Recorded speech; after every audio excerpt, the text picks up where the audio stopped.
화제가 된 사건, 사고 소식 짚어보는 아침의 이슈 시간입니다. 네, 계속해서 최진영 변호사, 조현선 변호사와 함께 자세한 이야기 나눠보도록 하겠습니다. 네, 정부의 의대 증원 방침에 반발해서 집단 휴학을 했던 서울대 의대생들이 사실상 전원 학교에 복귀하기로 결정을 했습니다. 이 연세대 의대생들도 미등록에서 등록 후 휴학으로 방침을 바꿨다고 하는데 이런 주요 의대의 이런 방침들이 다른 의대로도 영향을 좀 미칠 수 있을 것으로 보세요. 아무래도 서울에 있는 유수 대학교의 어떤 의사결정은 지방까지도 영향을 미칠 가능성이 매우 높지 않겠습니까? 지금 어젯밤 같은 경우에도 서울대 의대 학생회들이 내부적인 어떤 그 여론조사를 해본 결과 전체 607명 중에 399명, 거의 그 66% 정도가 등록하겠다라는 응답을 했고, 그렇게 되니까 나머지 학생들도 사실상 전부 다 등록하는 이런 영향이 있지 않습니까? 결국 초기에 누가 테이프를 끊느냐 이 부분과 관련해서 머뭇머뭇했지만 일단 그 물이 뚫렸기 때문에 그 이후에는 지금 서울대, 연대, 고대를 비롯해서 대구의 경북대를 비롯해서 전국에 있는 의대들이 굉장히 어떻게 보면 이와 같은 그 복학에 동참할 가능성이 현실적으로 굉장히 높아졌는데요.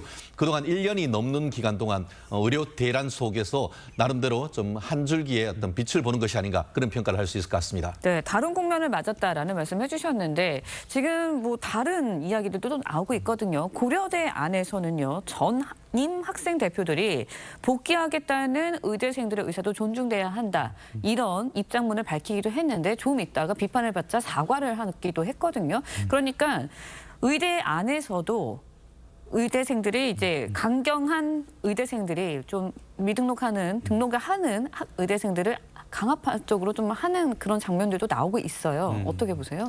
일단 지금 의대생들이 하고 있는 단체 행동이라는 것 자체가 동일한 단일 대우를 형성을 해야지만이 그 결과 본인들이 바라는 결과가 나올 가능성이 높아지지 않겠습니까? 그렇다 보니까 뭐 일부 강경파로 분류되는 분들이 그런 식으로 많은 학우들에 대해서 그렇게 뭐 압력을 가한다거나 아니면 뭐 이렇게 힘을 쓰거나 그런 식으로 할 수는 있겠죠. 그렇지만 물론 말씀하신 것처럼 그런 행동이 옳은 것은 아닌 것 같습니다. 왜냐하면 어찌됐건 모든 그 학생들의 경우에는 각자 판단할 수 있는 기준이 있지 않겠습니까? 네.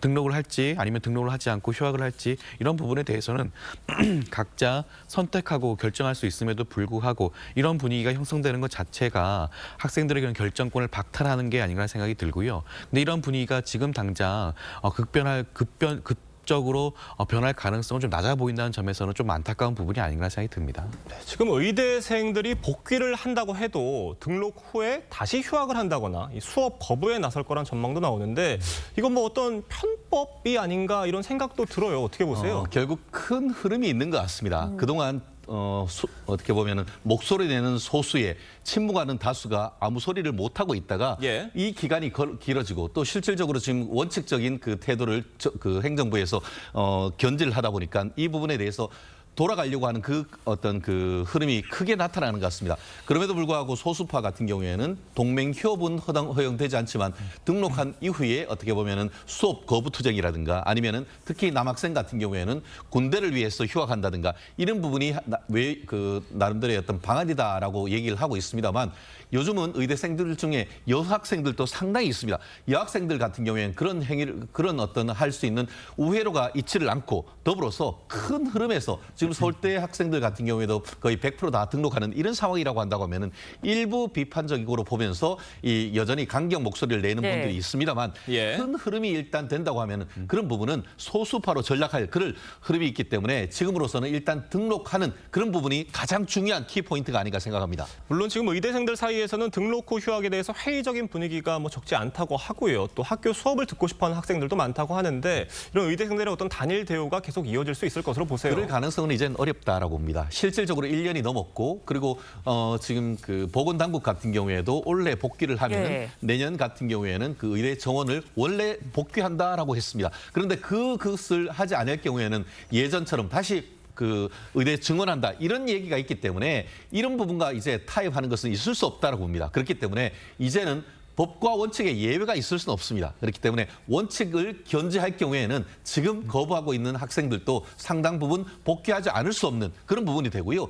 저는 이런 부분을 보면서 우리나라 최고의 지성이라고 할 수 있는 의대생들이 사실은 우리가 유치원이라고 할 수 있는 그 유치하다는 그런 비판을 듣지 않습니까?